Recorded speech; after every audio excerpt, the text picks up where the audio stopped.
Good morning, everyone.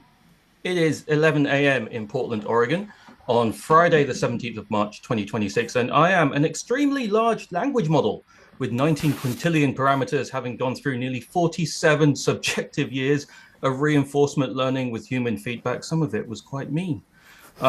It's me, Dan Hahn, coming to you as a hot single packet of light and jostling air molecules in your neighborhood, fooling you into thinking that I am a conscious entity.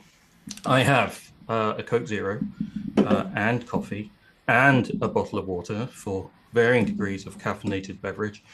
So I should be hydrated. And this is the second ever How People Work Live, which is what happens when I get a guest and a bunch of interesting people together, which is the rest of you, and talk about what happens when people try to build a Tower of Babel of software together, or like an app or a website, and deal with managers, probably, or other people.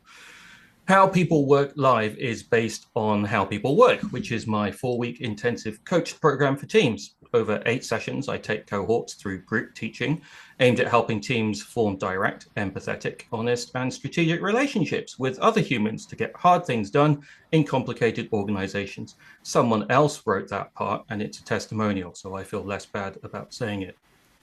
It is for teams that need to be listened to and teams that are stuck. It's for teams that need to build trust and teams with a million tricky stakeholders.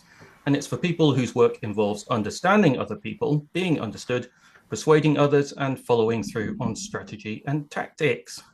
Today, we have none other than Erika Hall with us. Hi, Erika. Erika, Hello. I can read your bio. Shall I read your bio? I have I'm a gonna bio? Sure. well, you've got if I Google for Erika Hall, then this is what comes up. Oh, no. Actually, the thing I should do is the bio for everyone on all of my guests should be ChatGPT or Claude, and seeing what they think about it, so that we can point out what's wrong and hallucinate about it every time. But in the meantime, I got your bio from Mule. So Erika is the co-founder and director of strategy at Mule. She has advocated for the importance of evidence-based design and clear language since the late 20th, since the 1900s, I think, is what the kids say these days. Erika is the author of Just Enough Research, which you should already have. If you don't have, you should buy a copy. It's now in its second edition, and also Conversational Design, both from, you see, it says both from a book apart, but that's not true for That's many not true. reasons. Yes. For many reasons. Erika works to help organizations and individual practitioners apply critical thinking and humanist values to meaningful problems. I suppose we can talk about that today. Mhm. That's probably what we can talk about. Her current project, no, this is just fluff. What's your current project? What what is my current What? what is my current project? I mean, in some ways, it's the project that I've always had, which is encouraging critical thinking amongst people. Mm-hmm. And I stay correct. I think is just that's my I've got current project. I've got here your probably your fun project is chickens. My fun project is chickens. Yeah, which is I'll put the link in the chat later, but it's chickens.pics, and I especially love clickens, which is chicken or chicken, hot or not, but adjectively describing chickens. Here's how today is going to work. It's a bit like an open panel. So Erica and I are going to have a great chat, but you are all here as well, and you are awesome. All you have to do is imagine that we've just participated in an incredibly insightful and sparkling, witty conversation. And because all of you smart people are here, you might also even recognize some of each other. Erica and I will kick things off. And then once we get going, you can just stick your hand up in Zoom if you can find the raise hand icon, which has probably moved since the last time you looked for it, because it's Zoom. Or you can tag me in the chat. Chat should be open, should be working. There should also be a code of conduct in chat and some house rules. I'm going to be recording this and it will be up on YouTube later. Plus, you will get a copy of the chat transcript. The chat archive, the chat log afterwards. Erica, why? Dan. Okay, right. We were talking about critical thinking. This is the thing that I talk about. This is the thing that I kind of try and slow people down in my workshops. And I just aggressively, or not so aggressively at times, just ask them why they are doing things. And if they know why, a lot of the time, And that comes up in when I'm teaching about relationship building, which is mainly an entire crash course on the way that I've had it described is building up a CIA dossier on the people that you need to work with so that you can have a mental model of them and try and guess what it's like to be with them. So when you talk to them, you have a good idea. Well, you have a better idea than not trying at all about whether they understand you at all. I find people often don't know whether they're being understood by other people. No. And yeah, No, go ahead. Go ahead. no, you. That was I my was just gonna attempt to say. throw it. Oh, that was. Yeah, no, the CIA dossier is so funny because that's always something we've done. Working with clients is try to learn about as much about them as possible. And there's so much about people There on is. the internet, and there has been for a very long time. I think that's one of the reasons why I'm not so. I don't feel so. So let me back up. I'll say there's a lot of concern that things have rapidly started changing in a different way. Mhm. And from my perspective, it's more the same. It's Right. more the same. But I think going to your point about why are people doing things, why are things like that? I think there's for a variety of reasons. There's so much like ambient anxiety and uncertainty and genuine danger from Mhm. many directions that it's hard to take a calm moment and look around and say, what is actually happening here and what is actually changing? Um, and there's a lot of talk as though things are more different in various ways than they actually are. And so that's something that I've been trying to talk a lot about lately. Yeah, the way that I do that, part of the way that I get into that when I'm working with these teams is that there's the bit where I talk about the CIA dossier, which includes things like going back as far, maybe not before this because starts to get a bit weird and icky, but as far as when people go to college, if they've gone to college, because I want to understand and I kind of want to guess, well, what are the kind of things that you learned at college? Why might they have chosen the majors? Because this is America. Why might they have chosen the subjects that they chose? Because there is like a vanishingly small, well, there's like a chance that they would actually have been interested in those things and they might retain some sort of information about that. And then thinking about, okay, well, what kind of person would this be? How could they have gotten to the position that they're in, in slightly more depressing times? What compromises might they have made to get to the position that they're in? But that all starts get to get to the um, how can I form enough rapport or understand someone to get them to admit things that are true that they might not otherwise want to say, which I think gets a bit to what you were talking about just now of the things like we're trying to pretend maybe a little that things aren't the way that we are when we actually do know the way things that they are. Has it worked like that for you when you work with people? Oh, absolutely. And I think one of the, because when I work with people, I also, a big part of it, no matter what the sort of proximate objective is helping them think a little bit more like I do, like we do. And there's always so much status anxiety and so many misconceptions about communicating and influencing other people. And to go back to another American ism thing, Dale Carnegie's whole how to be friends, how to make friends and influence people, like Right, that is an interaction design manual. And right, his whole deal is to influence people, be interested in them. right. And even by listening and even by having that, I tell people to have that in your heart, that like it's not what you say. Ideally, yeah. Yeah, because no, everybody obsesses, especially in these times when everybody's like, chat crafting or whatever. Right. The things, somebody described it, everybody's like a meat puppet for a large language model at this point, right? Yeah.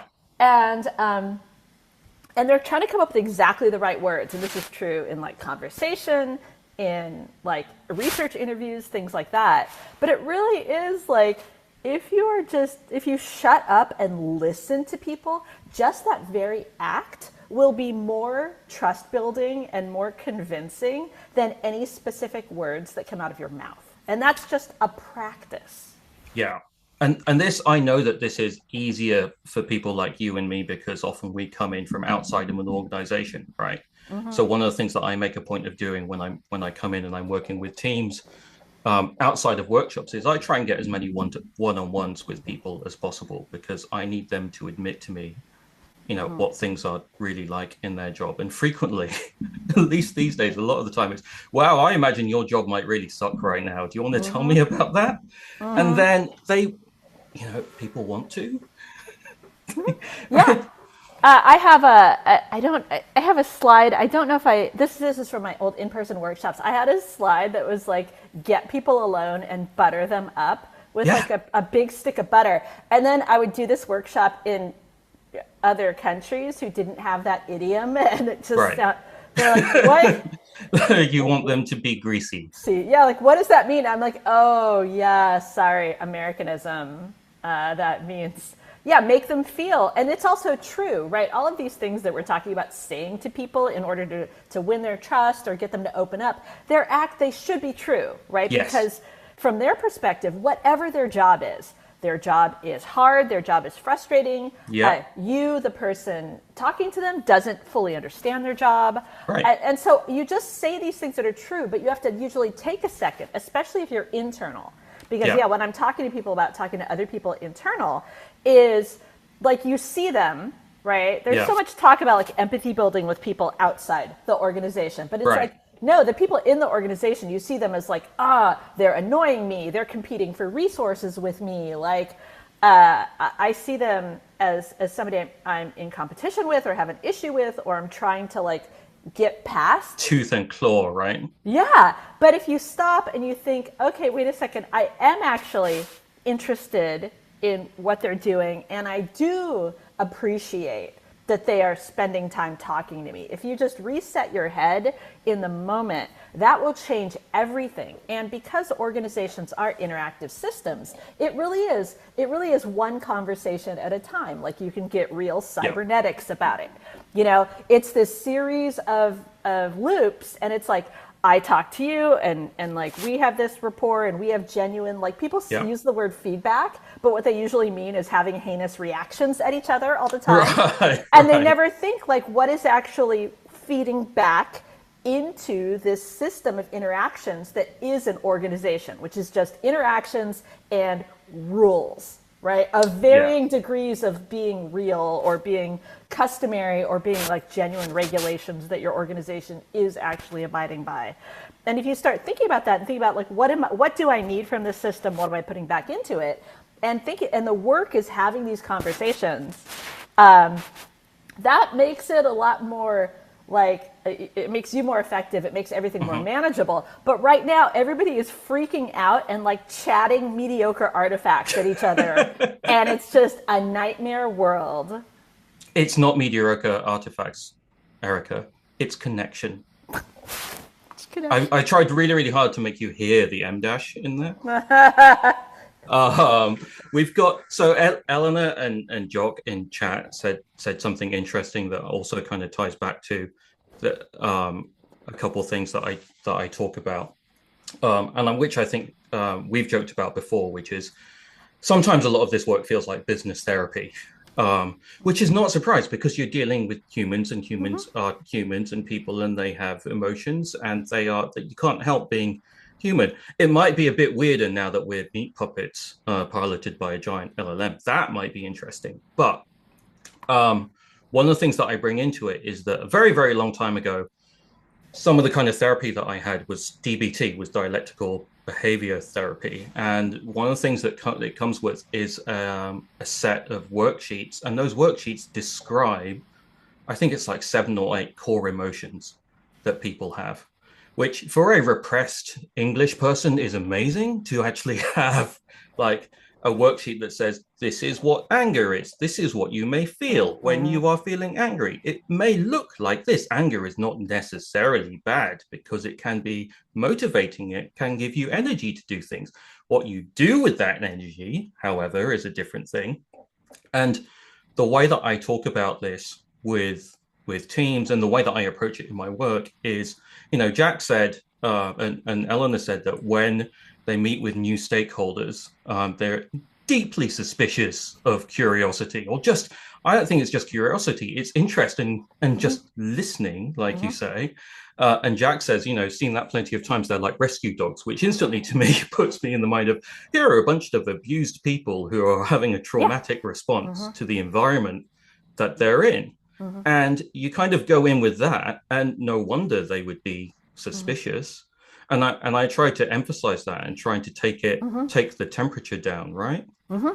Yeah, actually, this is something that I've started talking about a lot recently. Is the idea of lowering stakes, Right. because that's actually I think this is a real it's a real communications error that a lot of that, like, many organizations do this in their communications, individuals do this, where it's like, want I want to communicate something very important to you, and especially if I want to get you to change your behavior. So what Right. I have to do is make you more freaked out.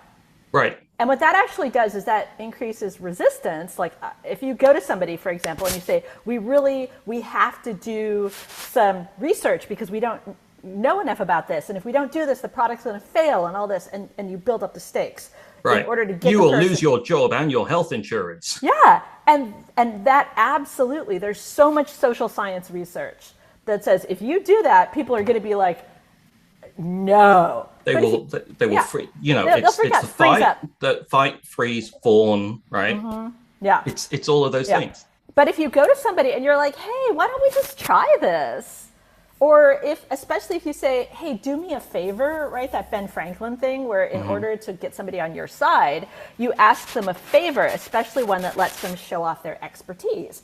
Yeah. And then they will be a lot more on their side. But I think it's like so much of these conversations, right? It's like the Marvel Cinematic Universe. It's like the only way to have a plot engine is we're destroying the whole thing again. The stakes must rise. Yeah, Right? but it's Yeah. like, no, it's like lower the stakes. Lower the stakes in order to get somebody to do something important, which feels very counterintuitive. And especially if anybody was parented by parents who were always like, if you do this, you will have no future and you will Right. embarrass the family and all of Yeah. that.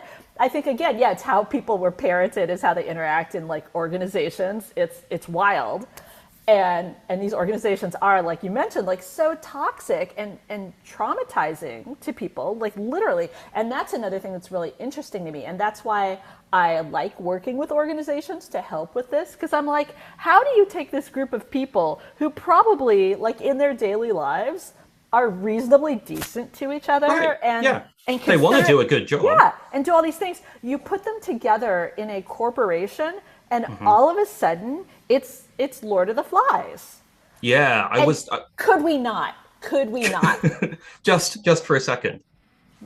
And it's funny because last week I was talking about this. We had Jukesy on last week. And when I was talking about him with this, and he's talking about similar work that he does, he kind of told me that he never talks about the fact that any of this leads into strategy for an organization. That like he can't bring it into strategy.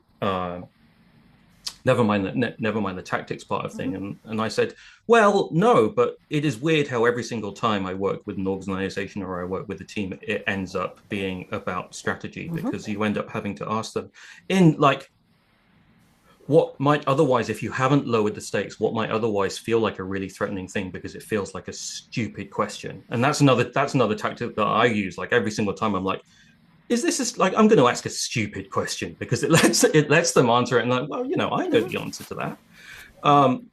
It invariably gets to, okay, well, what are we supposed to be doing? Do we know why we're supposed to be doing it? How does it fit into the big picture?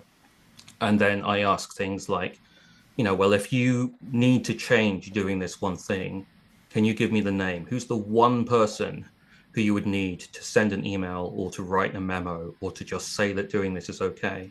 and then building that inside of the organization, finding Mm-hmm. out what the team needs, finding out what the team that team depends on needs, and then going on and going on. And then invariably talking to exec leadership, who no one at the team level would necessarily understand are also freaking the fuck out. Or they might think are freaking the fuck out, but for different reasons. Mm-mm. Yeah. And then you go to exec leadership, and then I might end up in front of a director or something and say, they're really scared and they would like you to say this, which I think is true anyway. And then they're Yeah. like, oh, yeah, that is true. I could say Mm. that. Yeah. And there's this massive disconnect between, I think, what you're saying, which is just lowering the stakes, than having people feel like, what would it take to feel safer to do your job? Mm-hmm. Yes, I visualize this when I'm explaining, because one of the hugest mistakes I would say that a lot of designers and researchers and practitioners who come from that make is going to somebody in leadership with all their, because they think, oh, leadership asked me for data. And Right. so they come in and they're like, let me bring all of this evidence, all this data. I have this report. And I'm like, do you understand how they're hearing that? The way that they hear that is, you don't know how to do your job, and Yeah. you're ignorant, and you're coming at this from a very arrogant perspective. And a lot of people I work with, the practitioners, are really shocked by this, because they're like, but I'm bringing data. And I'm like, what you're saying is, I'm here to prove you wrong. Like, Yeah. yes, I've done so much work to prove yeah, you wrong. to prove you wrong. And it's like, that's not how you make friends. And so what happens is they will cancel their meetings with you, right? And so I have a picture of a very sad person in a panda suit, and with a Voltaire quote, right? And I'm like, when you are talking to these people, you don't see like, oh, you're sea level, you're so powerful, you're so egotistical. I'm like, you have to imagine that they have this sad panda inside, and that's who you're talking to. And you have to think about the fact that the higher up you get in an organization, the fewer peers you have, Right. and the more scrutiny you have on your decisions. Yeah, the more pressure, the more responsibility. Yeah, I mean, like, which comes with the job. You do have more responsibility. You yeah, you should have more accountability, but that's a separate conversation. yeah. And one of the reasons why a lot of people who rise up in these organizations are complete sociopaths, right? Because those are the only people who can like put a shell of around their insecurities inside, like they armor that up. Yeah, yeah, But they're still like, those are the people with the saddest, most yeah. They are vulnerable, the most broken. fuzzy little core. Yeah, yeah. And it really is working together, right? And like something Mike and I talk about a lot is the term individual contributor, and what a lie that is, and what that, because nobody's an individual contributor. No, the 100x coder is by who's, definition. who's currently orchestrating their 10,000 agents Right, right. do the thing to make a blog. Sure. Yeah.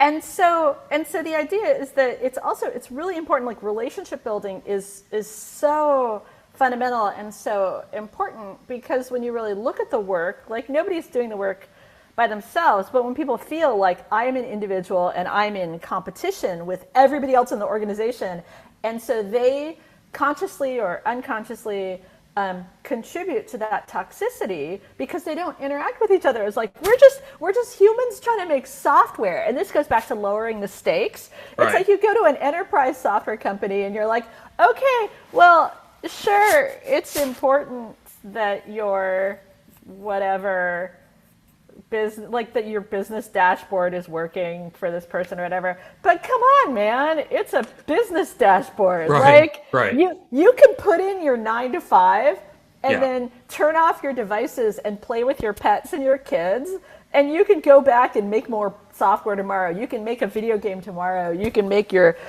app, your whatever your app is, your music app or whatever. You can check the fuck out, and you Right. can like do that again tomorrow, because it's not that important. But there's this false urgency Yeah, that gets people to stop, to not stop and just question, what are we doing here? Could we possibly do this in a more humane way, where we're all just like doing this stuff together and not undermining each other and not like playing like the brain, like it's like 70% of people's cognition, especially now, is like based on how do I not get laid off? Who do I have to suck up to? Yeah. Like, can I be online 27 hours a day sort of Right. thing? Right. So which kind of goes into, I think, part of the question that Alex DS is asking in chat, which is whether and how we can speak to that low trust in heterogeneous teams kind of situation where, and so this happens a lot to me. So I come in as a consultant or I come in as a contractor, and then you can frequently be seen, especially if you come in at the consultant end of things, as the angel of death, who's kind of like Sauron, like, the one-on-one is the who am I going to get rid of next, or who am I going to recommend? Yeah. And how do you deal with that, or how do you start in not in abstract, but do you have any stories about how you've started to raise that trust there? I mean, the way you raise trust is always, it's part of it is the clear, like because we've talked about people having a lot of anxiety about, oh, I'm being asked questions. And I've encountered that in like wild ways where you're just like, tell me about this really benign sounding work process. And they're like, why are you asking me that? Right. Yeah, in Just Enough Research, I have a list of like, here are things that stakeholders will do to try to regain power in this interaction. And I think the understanding the power dynamics is the part of design education that's really missing, because you really are, when you talk about doing something with intention, Yeah. it's like whose intention, who has power to make that decision. And so it really, the way to deal with this really just is like, I've had consulting projects that are literally just preparing a team to go talk to somebody. Yes. And they don't believe me. They don't believe how simple it is. Yeah. Right? Especially like quants. Right. They're like, what do you mean? We just talk to people in the C-suite? And I'm like, yeah, that's the only way you get things done.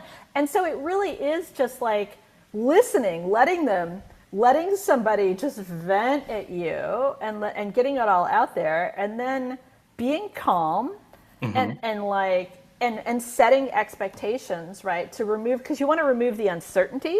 Yeah. And just, it really is just like listening to people, and then they're like, and it's just having that clarity, and then setting their expectations about like, this is going to be uncomfortable. Like, I've definitely done that where I just tell people, like, we're going to be working together for several months. Everybody's happy at the kickoff. Everybody's excited at the kickoff. And then part of the way through, people get really bummed out, and because they realize how thorny the issues are. And so I think a big thing is also, because we've talked about this false sense of urgency, and now we're in like the AI race and whatever. And it's really just saying, hey guys, there's no finish line, right? And that resets people's heads, because I'm like, you don't win race to what? You don't win the race because like you hit a milestone, and then the next day it's like, what's the next milestone? Or circumstances change, and something that was a competitive advantage isn't a competitive advantage anymore. Like first mover advantage is like a lie, right? And so you're just like, hey, this isn't, we're not racing towards anything. These are things that we're getting up and we're doing every day. And that can really help.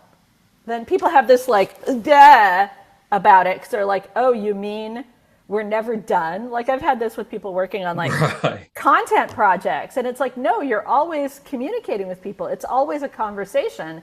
And the difference between a conversation and a document, right, is a document, especially a printed document, is finished, right? Yeah. But a conversation never ends. And so once you get people through this like existential place of it never ends until it really ends, that can really get people to be like, oh, wait a second, what, and then you have to like not get them to freak out about all the time they've wasted in the past. Because I've had conversations with client teams where we go through these exercises and they're like, oh, if we'd asked this naive question, we would have saved ourselves a year of engineering work. And then they just sit with that and they're like, what is my life? And it's like, hey, every day can be a kickoff for the rest of your work, right?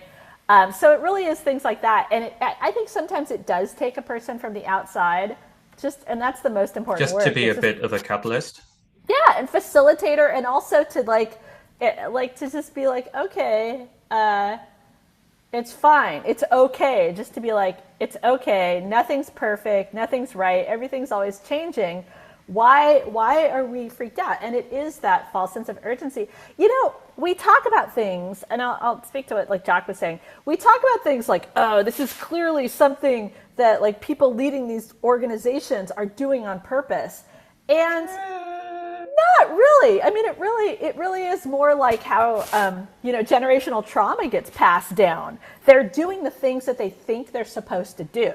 Right. And we're also done to them. They were also done to them, right? It's hazing. Like hazing is real. Like I went to college at a place with a big fraternity culture where there's a lot of hazing, and there's hazing in so many professions. And we're seeing this with like the people who are like, I had to pay my student loans. Why should you have it easier? I have a really simple example of that, which again was in government work.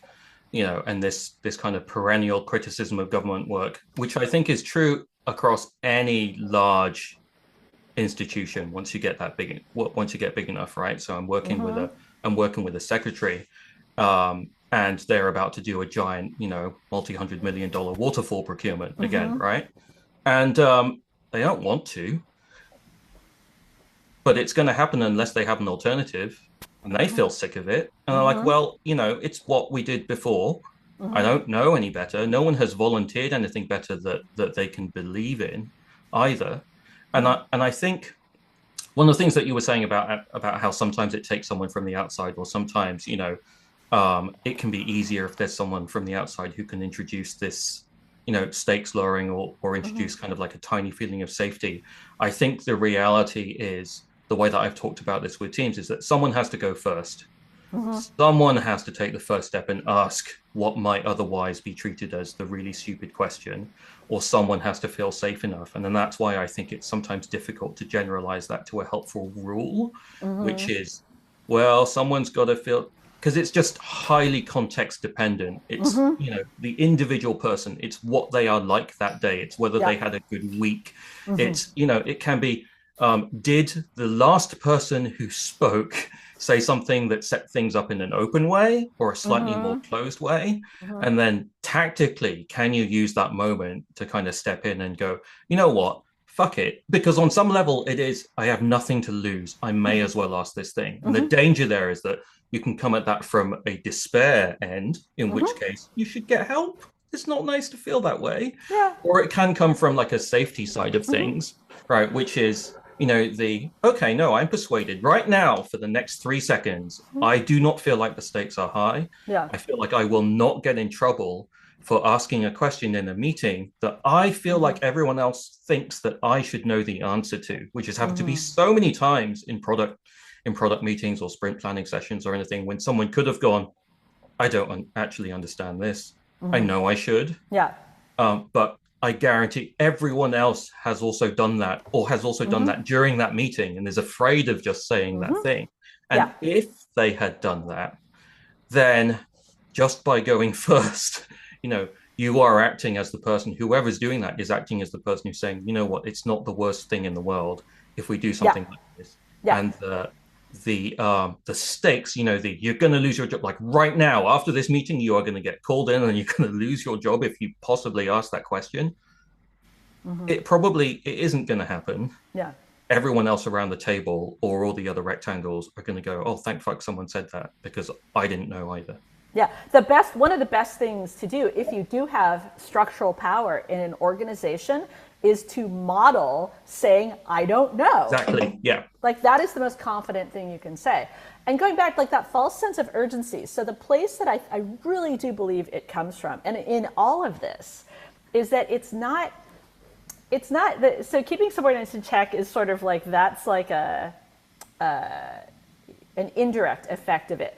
But it really is. If the people in charge treated this like regular work, they would have to confront the fact that they have a company that just does a regular thing. And I think the reason why this moment is so fraught in technology And I really found this because I did a really interesting research project in 2020 about personal technology and about internet devices during the pandemic, all of this. And the thing that became really clear, because the client organization had this whole segmentation about technology adopters and like technology enthusiasts and all of this.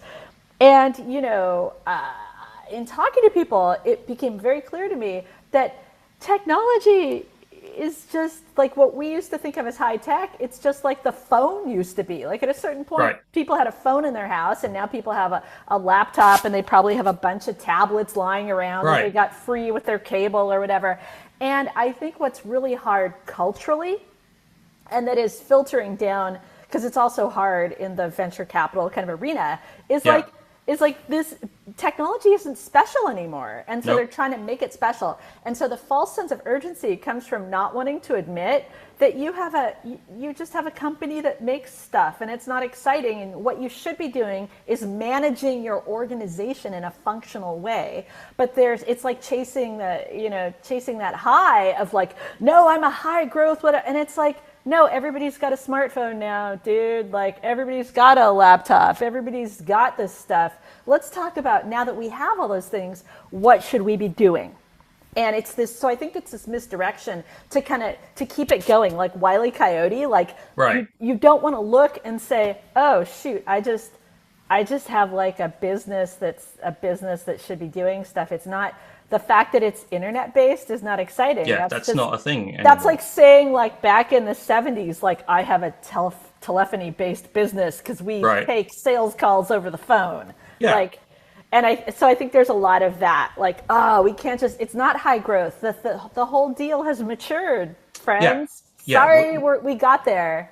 We're outside of that kind of Cambrian explosion where it did, or it could have felt, and I think we could acknowledge it. It's like there was a time when it could have been, and in some cases it was, winner takes all, right? If you could move fast enough back then, and it was the new thing, and others could not catch up, then sure, like you could do an Amazon, but you can't really. There are other reasons, that there are regulatory and structural and societal and political reasons for that being possible back then. But there was also kind of this thought that I had, which is that your UI and your UX design is just how your business works. Now, it's just your business. It's not necessarily special. There isn't like it's like you're saying, the differentiator is what your business does now, not necessarily how rounded the corners are in your app. Yeah, and the fact that the thing that makes me the most, like, in all of the discourse happening now, the thing that makes me the itchiest is like no one is talking about outcomes. Everybody's saying like, oh, we're transforming to an AI first company or whatever. We're doing this, or we're using these tools, and nobody is saying to do what. I'm like, but that's the critical thinking, right? That's kind of what we got. That's kind of what we started off, which is and it shouldn't feel like critical thinking, which is and what was the point of this? Yeah. Like, can you explain to me how this is great for a shaving foam business? Yeah, exactly. Everybody's like, oh, we can do things faster or whatever. And it's like, but do what? And like nobody, even self-described like designers, nobody's talking. It's like, design what? Like, it used to be that people would talk about things that existed in the world or things they wanted to exist. And now it's just like, we're doing stuff. And when people use these systems, I'm not even calling them tools, right? When they interact with these systems, these chat-based systems, right?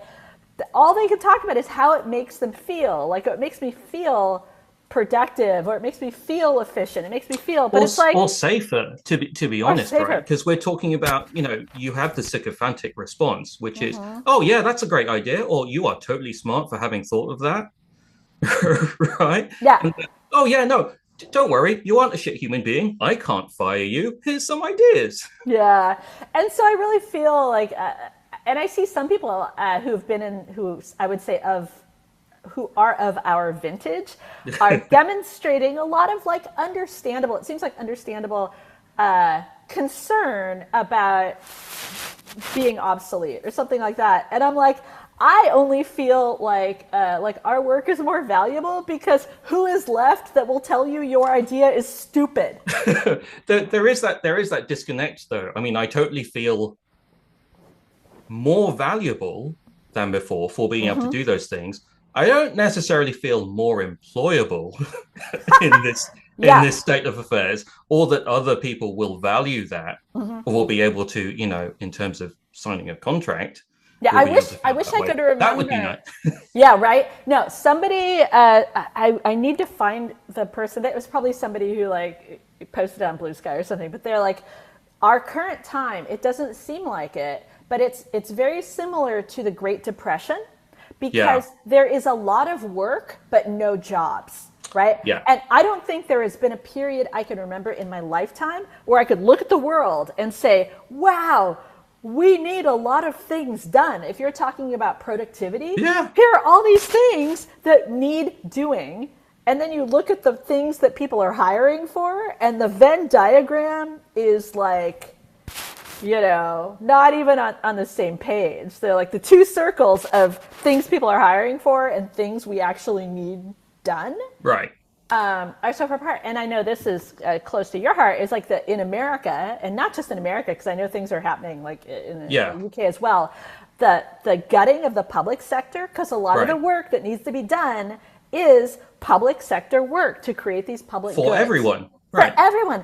And you can't do these things in the private sector. And thank God for Mamdani start doing these things and hiring to do these things in New Yeah. York. But it's like we need like the WPA again. You know? There was like a tiny moment when I was excited. Um, that came out both wrong and also accurately. Um, where it was a conversation around, I think, what, it may have been around the time before Biden, around Biden. It might have been just at Biden's first time, right? Biden's first time is a Chuck Tingle book. Um, when it felt like, AOC, I think, had done a really interesting infographic, like an animated thing about the Green New Deal, right? It was super like, hey, this is how it was like hey, the future could be really cool if we did this stuff. And I remember thinking, just because of the particular dinner table that I was around with some high net worth individuals, which was, we could do, like, there's the potential for an amazing Green New Deal here if we were able to actually follow through and then do the things in a way that, for example, Mamdani has been doing and has been demonstrating that, there is a specific configuration of people where you take advantage of the civic public infrastructure that is there to decide on what's important and then go do it. I It is very strange to me, for example, as the child of immigrants to the UK, and my context was my parents, for my brother and myself, they were like, "You're going to go to Oxford or Cambridge, like that's what's acceptable. You have to do that to succeed, and then you can be a lawyer or a doctor. That's how that's going to work." And then when they're talking to and about their grandchildren, they're like, yeah, you shouldn't go to college, maybe be a plumber or an electrician because people really need that right now. And also, like, it's interesting to see the connect in their heads. Like, because it doesn't cost very much to get trained and you get paid really well. And people need that done. And the thing that brought this to the fore for me the other day that I also wrote about in my newsletter is I got an email from Kia saying, hey, just so you know, the Spider-Man theme for your instrument cluster isn't going to be available in a couple of weeks. So if you want to buy that, you should buy that now. But don't worry, if you've already bought it, we're not going to take it away if you already bought it. But just so you know, the subtext is our licensing deal. And I'm like, there are other things that would be good for this car to be able to do than have a Spider-Man theme. And thinking about the entire amount of effort and the business strategy and the pressure, I can imagine at the very top levels of Hyundai Motor Group saying, shit, we need to make money off cars. I guess the way to make money off cars is for them to be software-defined cars. And then now that filters all the way down to a bunch of people doing a product roadmap for the CCNC software stack that runs inside those cars and going, well, I guess we should prioritize themes, could we? Because we could sell them. And then now a whole bunch of business people need to go out and figure out licensing deals for which NBA teams that you could get a theme for the instrument cluster on your $60,000 3-row EV computer on wheels. And Well, I'm that, like, oh, a Minions theme, right? Because then my kids would be like, oh yeah, a Minions theme. I'm like, no. it would be good if some other like, it would be great if we could get the lidar or whatever, working a slightly better way. It's just it's so irritating that Yvonne's talking about the clock in the software-defined car to stop moving when we change the screen, and I've got a thing which is like, um, I shouldn't need to tell it that it's daylight savings time. You know exactly where I am. That shouldn't be a toggle. Yeah. And thinking about, in my experience, in the organizations that I've worked with, what sometimes the thing that unblocks that is for someone to be able to say, well, that's stupid. It's software. We shouldn't. Why are we asking the user to have to do that? That is Yeah. that's a priority that we could have made. Yeah, and it's I think a lot about how the business models sort of drive all of these things that people experience out in the world. And one of the blockers for EV adoption in the United States is the dealership model, Yeah. because there's so much that traditionally dealers have made a lot of money on the financing for the car Yep. and on the scheduled maintenance for the Yep. car. And Yep. EVs are much lower maintenance. Yeah. And Don't have to do anything. so, yeah. And so that's been a big problem. Like, there are so many stories out there about people who were trying to purchase an EV and being redirected and having the range anxiety and things Right.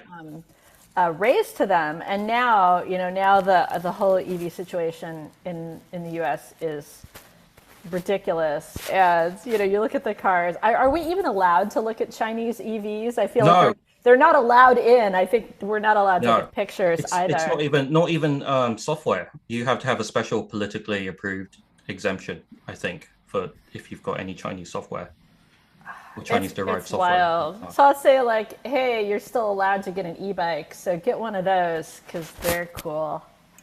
Yeah.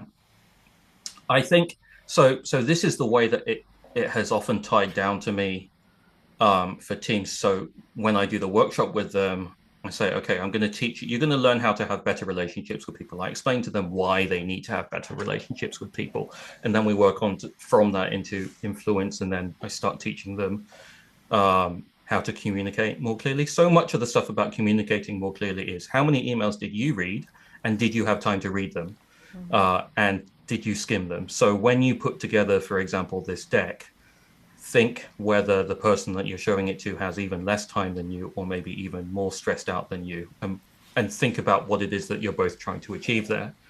And the reason why it frequently gets into the strategy stuff is that we start looking at product roadmaps and things like that, and then by that time, by the end of the fourth week, they've kind of been opened up enough and they're kind of safe enough to go, why is this there?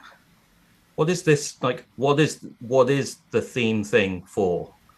Um, and then hopefully by then they already have the development of the tools to be able to talk to other teams, or to be able to talk to management or the next layers up, and start to make the case for, okay, well, is there a different way for us to be doing things? We actually have ideas of things that are more important and that are more useful and that are more on the end of doing things that matter, rather than, which are still going to make a difference to the company and to the company's business.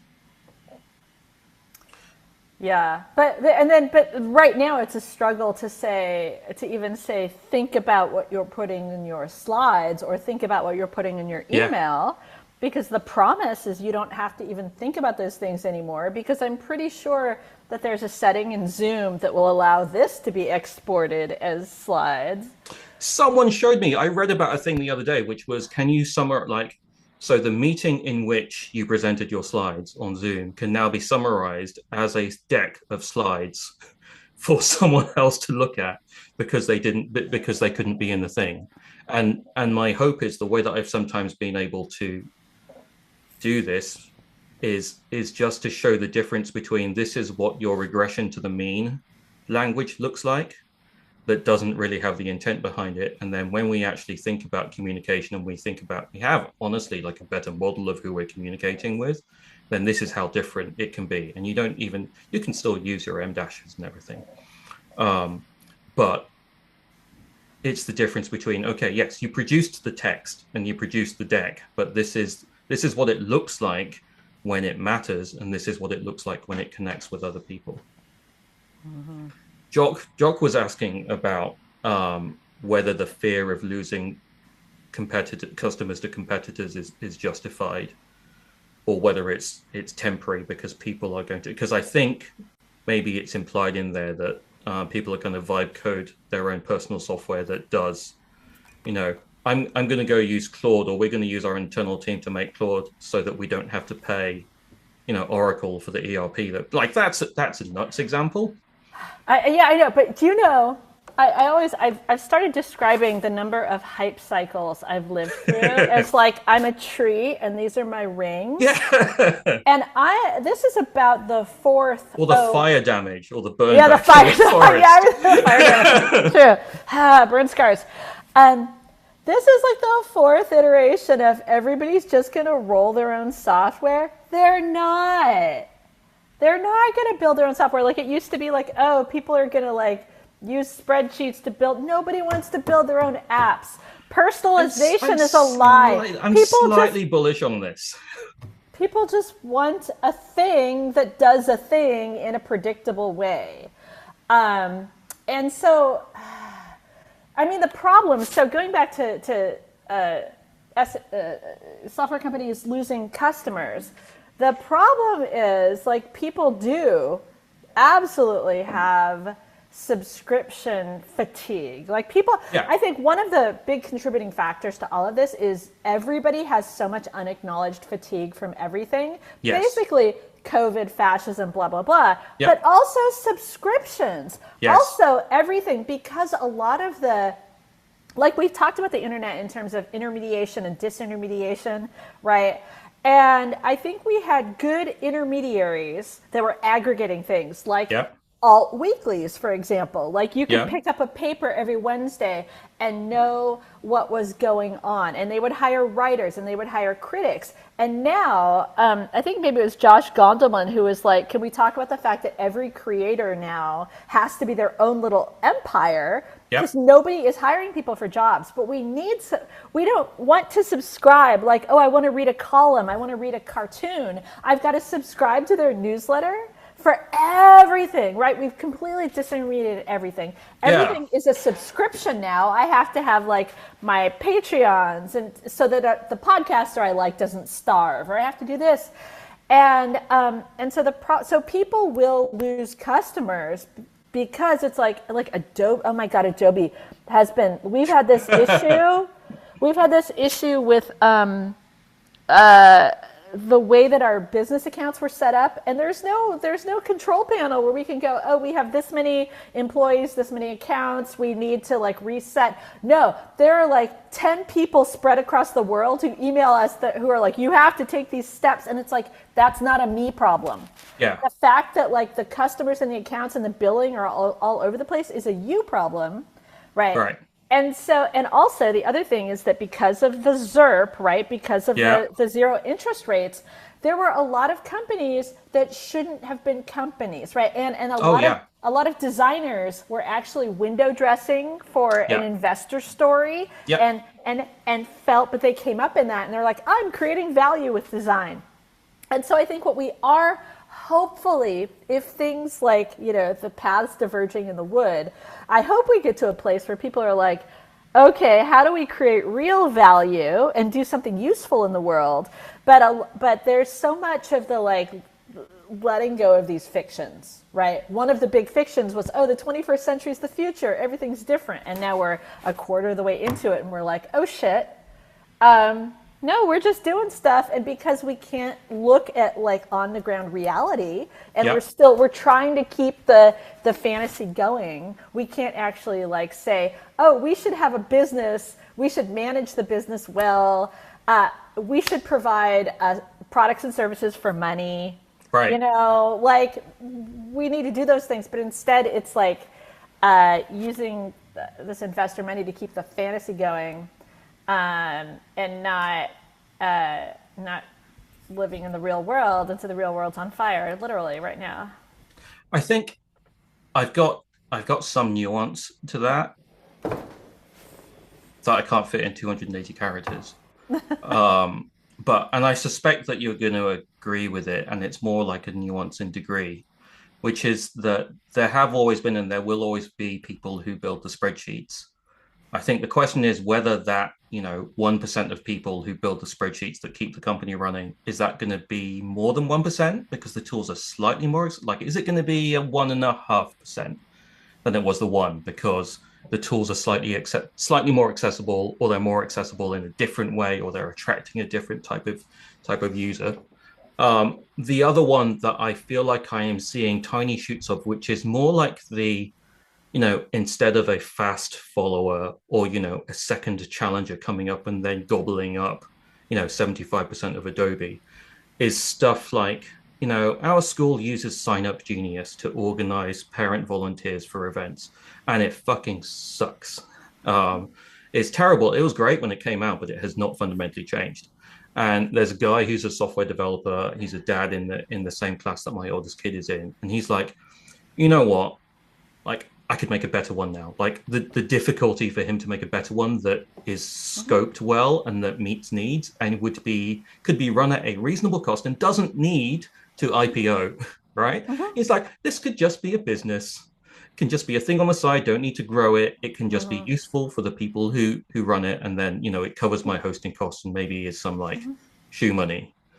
I think that is possibly the not even death by a thousand cuts, but like just slightly nibbling away.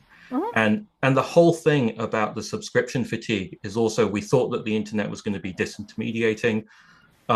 In the end, it ended up creating as many silos um, as we thought, as the inverse of what we thought it was going to do in terms of disintermediating, because all the VCs were like, what's your fucking moat?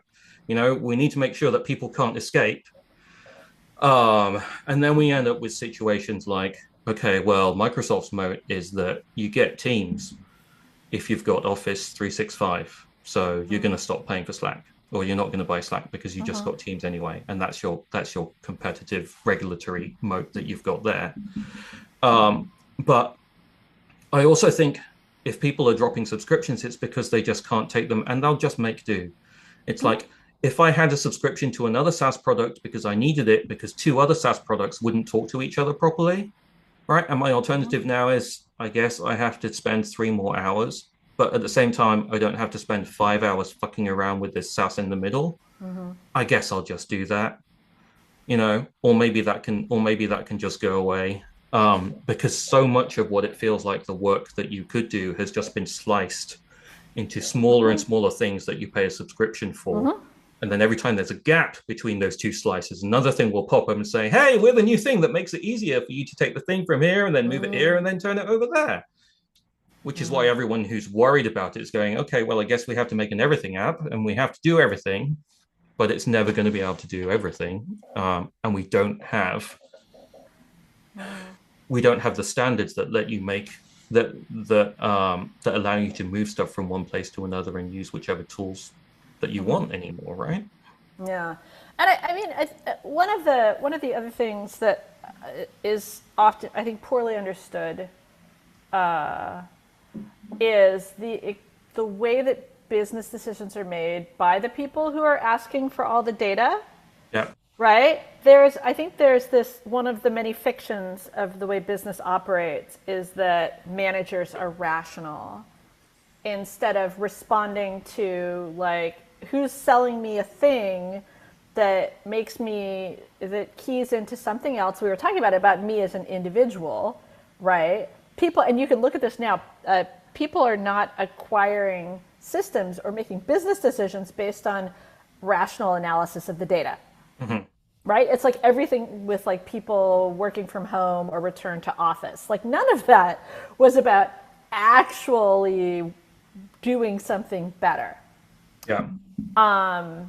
And so I think when we talk about like somebody could just make a product that like does the thing and Mm-hmm. is simpler and cheaper and actually works better, whether or not the right people would buy that thing or support that thing has to do with so much stuff that isn't the cost and isn't the functionality. It's in part the relationships and the influence and the selling part of it, right? Yeah, yeah. I mean, that plus It's all of the are that. you able to leverage the fact that you already sell Office to them, and then they're just going to get Teams Yeah, anyway. it's the techno feudalism, part of it, and yeah, it's tough. It's tough because I would say user experience design is only a thing if software that is good to use is a competitive advantage, and I think that's what we've really seen is that it's all about getting market power. Yeah, It's not about customers for a lot of, not for all. Like there are businesses that actually where there is competition in the sector, but it really is just like, well, they've got the power, like with the teams, with right. Microsoft and the teams. It's like they've got market power to make things come true. They Yeah, don't have to win yeah, customers with a quality product in the same right. way. Right. It's like, if again I show my vintage, and it's like if a company has got different levers to ultimately just make money, and one of those levers is change the terms of service, and the other one is go from a skateboard to a scooter, and have to think about how you get from a skateboard to a scooter, you're like, people can deal with a skateboard. We're just gonna twist this. We're making it cost $2 more now, right? And you're just gonna have to suck it and deal with it. Yeah. Um, or the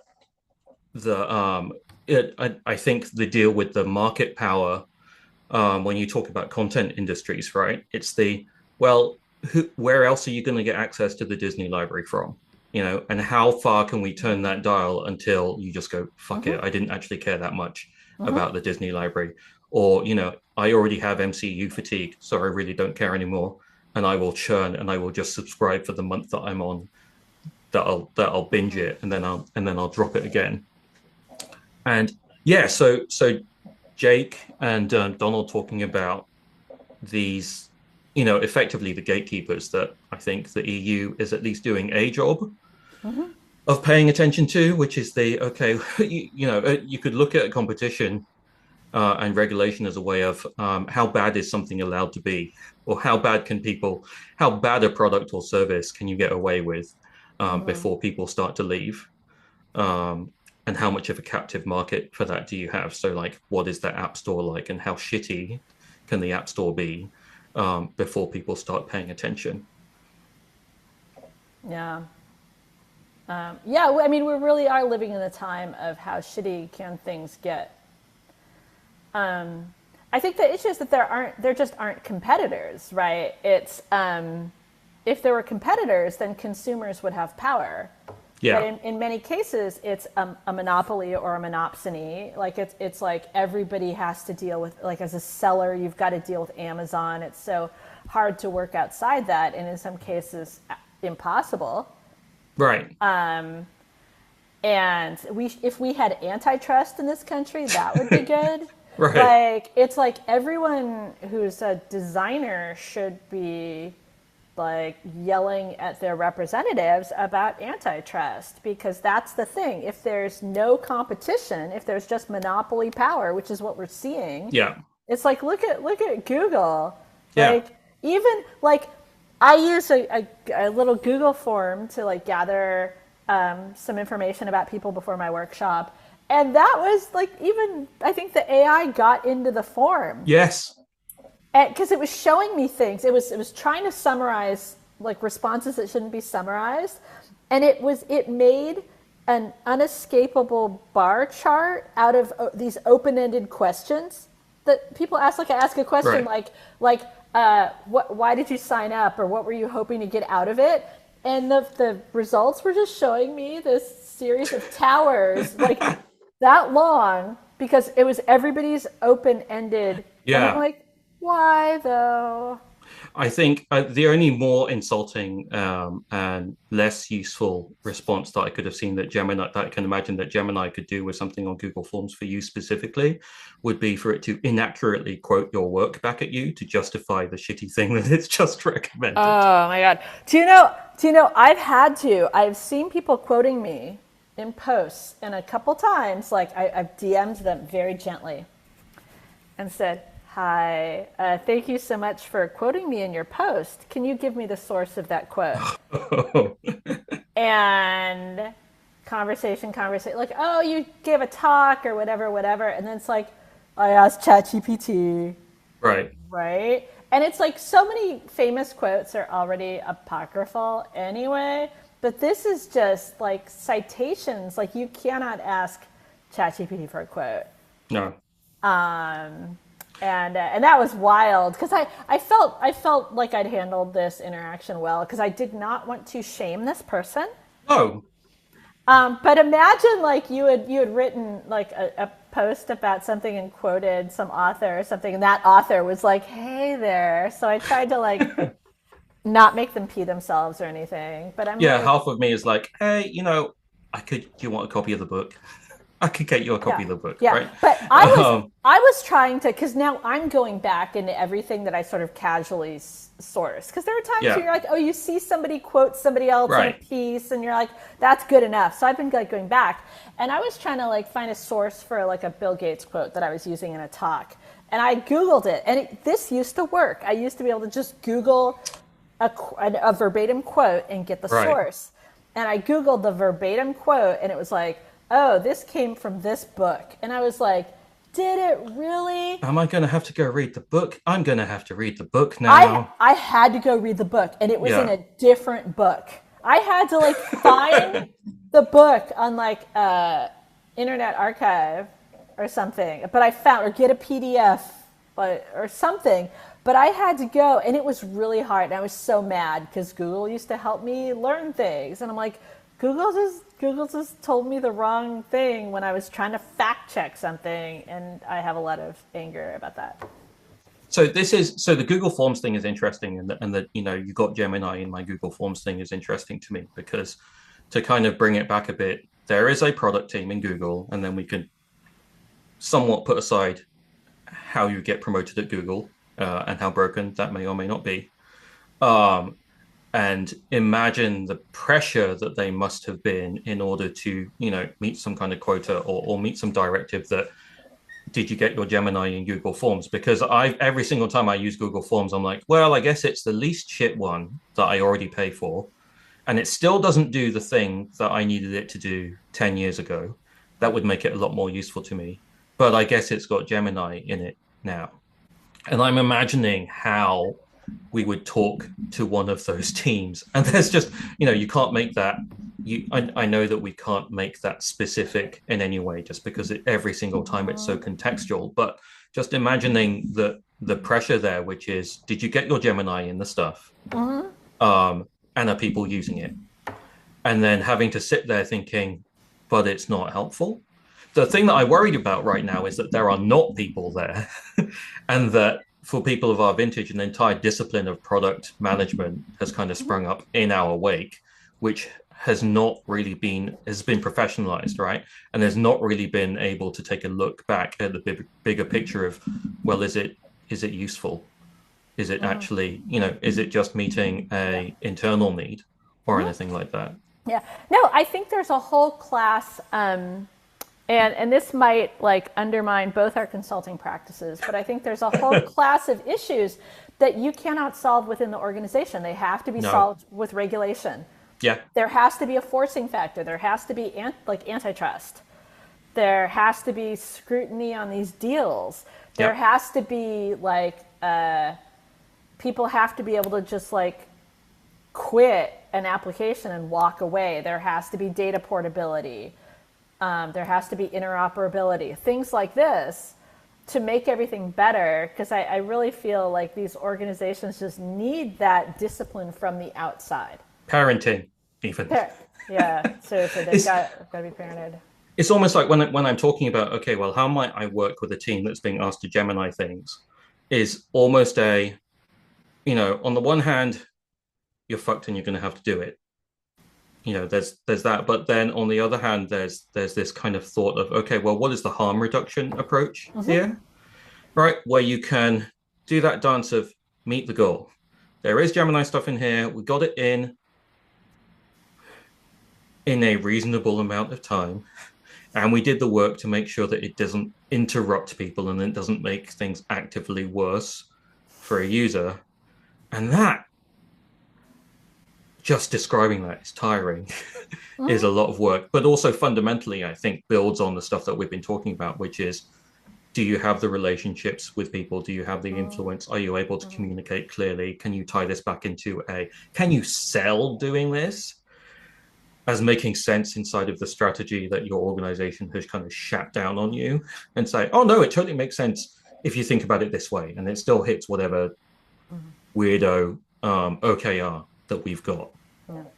I think another going back to the critical thinking and the naive questions we've been talking about, a really important one, because all these organizations we've talked about, people reacting, and not just thinking about things, is having a conversation. Say, set aside like everything you're being pressured to use or any reaction to what's happening in the world, and say, what's the standard? Like, what does good look like? What are the attributes of something that's good? What are the attributes of something that's useful? And do that outside of like, okay, we have to do something in this way. Yeah. Because I think, you have to have that standard and able to criticize something. And nobody's been criticizing. Everybody's reacting.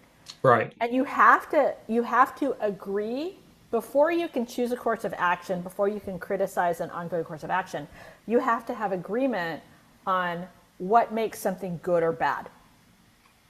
This is a problem that I come across every single time when it's like a low maturity. I would say low maturity team, but I would extend it all the way up to every single team. So it's a matter of degree, it is very hard for people to have the time to sit back and say, do we know what good looks like? When you're working with the low maturity teams, it's because they literally do not know what good looks like. And then your job there is to teach them and say, this is good.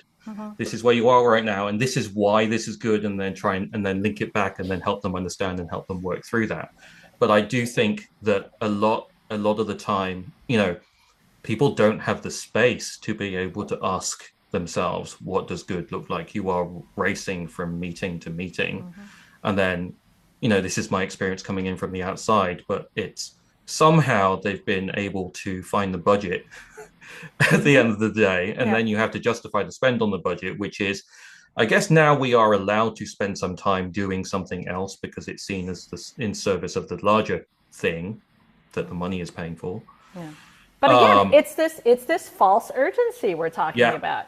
It's like, why are people running from meeting to meeting? Why don't they have the time or the space, right? This is why I tell people like time and budget are always lies, right? Those are always smoke screens for, we don't actually want to confront real reality. So we're going to be in this rush.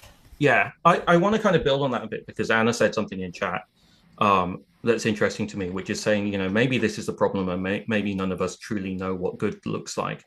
And moreover, how good looks, and moreover, the fact that good looks different to everyone. So we can build into that the software will do 90% of what you want, but it won't do the 10% because, we all have different needs. I wonder if we do know what good looks like, it is drastically less than what we're doing and no one wants to say it out loud. Yes. And maybe we already hit it a while ago. And it would be terrifying to say, you know what, maybe we hit good like 3 years ago and we're churning because we have to churn. And there's a different question we need to ask for, or we need to we need to be able to step back and look in a different direction for a different good, or maybe something that is next to this thing. Because this thing, I know we talked about things not being done, but maybe it is a lot more done than we think it is, and we keep pushing it and we keep trying to push it too hard. Yeah, Microsoft Word 5 was great. No, seriously, it's great. So much of this stuff was fine. And I think, because again, I don't know if you're familiar with the work of Lee Vinsel. He talks about, he co-wrote a book called The Innovation, it's like The Innovator's Delusion or something like that. Not the dilemma one? No, because that's Christensen. Yeah, no. But it's like the innovation's a lie. It might be the innovation delusion. But he worked with a group called the Maintainers. And so the thing I think that a lot of people don't want to confront, because one of the contributing factors to all of this that we've been talking about like executive insecurity or status anxiety. Another huge contributing factor is executive boredom, Right. right? Because you could have a business that did its business and made money and was fine and maybe grew like a Yeah. reasonable amount. But I've been in this situation with so many clients where it's like, well, we've seen other people do this feature. We want to do that too because it's new. And it's like, but actually, if you just improved your copywriting a little bit, you'd be fine. And they're like, no, but we want to do the new shiny thing. I think that's a huge problem is That's that, that's the growth thing in our economic model, right? Isn't it? It's the Spotify was I want to listen to music, and then before long you get Daniel X saying we want to be the thing in your ear, yeah, like the thing for anything that goes in your ear. Spotify is going to be the yeah, thing, and we're like, yeah. music was all right, and Yeah, then music now is it fine. becomes now it's podcasts, Yeah, and now it's I yeah, imagine it's going to be newsletters that are read out to you so that you can air your yeah. newsletters and everything like that. So there's the external, right? And this is where the regulation comes in. It's like and where I draw it back to the dad in my class who's like, I could make a thing that's better than Sign Up Genius. Doesn't need to keep Yeah, growing forever. It could just do the thing. yeah. And and we So, had Russell Davis. Like Russell Davis was in here, and the thing that I always borrow from him is the did you get the basics right? Like the GDS thing, it's like get the basics right first, because do you even know? Or for example, are you afraid of getting the basics right? yeah. You know what they are. So what Lee Vinsel, he has this group called the Maintainers, and the thing that he and his colleagues talk about is that they're, and going back to what we were talking about with like there's a lot of work, but not the jobs that match the work, is most of the work is and should be maintenance. Right. That's what we need to do. But what people want to do, especially what leadership wants to do, is new thing, new thing, new thing. And so they let everything fall apart. And those are never the high status engineering jobs or like, oh, maintaining the code base. But that's actually where the value comes from. Because if you don't do proactive maintenance, then things break. But then what Right. happens is something breaks and people get to be, oh, I'm the hero because I saved something from breaking, which is, there's a lot more sort of cultural incentives around that than there is around preventing something from breaking. So Yeah. what we should be doing is having very few new things, like in general in the world, like we have a lot of stuff and that we have a lot of fine ideas that we're not using, right? Or fine or Yeah. things that we could just Yeah. use. So it's like we don't need new stuff. We need to take better care of what we already have. Also true of the planet, right? Yeah. Um, but we have to shift the culture around that because there's so much glory about like, oh, I innovated. And so what they argue in this book is that if you really look, there hasn't been like that much actual innovation. So like what counts as innovation is a great Yeah. conversation to have internally. But you look at the work and you're like, well, what work is this organization doing? And what work is it valuing? And what work is it not doing? Because that work is just not exciting to anybody. And how do we make the work of maintenance exciting? And I think this is actually, like when we talk about what's a good design problem, that's a good design problem. Is how do we get people hyped on maintenance? Because that's actually what we need. But that's especially, no designer wants Yeah. to do that. Designers are Yeah. like, but I want the shiny thing for my Yeah. portfolio kind of thing. But that's not really if you're talking about like systems thriving, Mm-hmm. humans thriving, Mm-hmm. like everything being resilient and robust and all of this.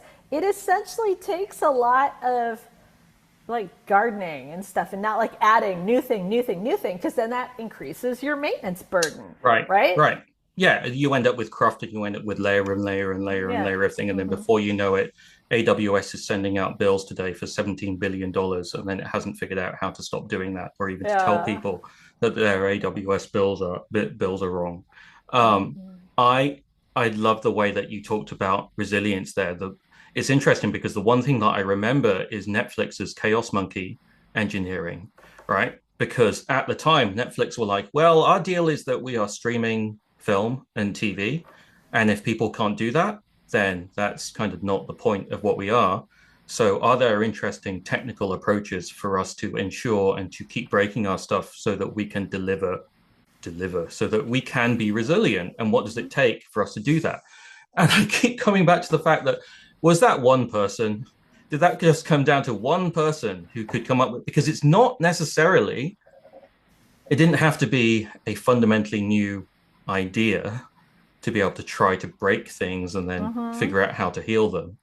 But again, it I'm like, and I know this is kind of talking about the kind of stuff that I do, but they had to make that idea clear. They had to sell that idea. They had to connect it back to and tell a story of, Mm-hmm. hey, here's an idea. If we try to intentionally break our stuff, and we've got the resource to look into why that happened, then Netflix will be better Mm-hmm. and people will have a better experience of using Netflix. And then maybe that's done.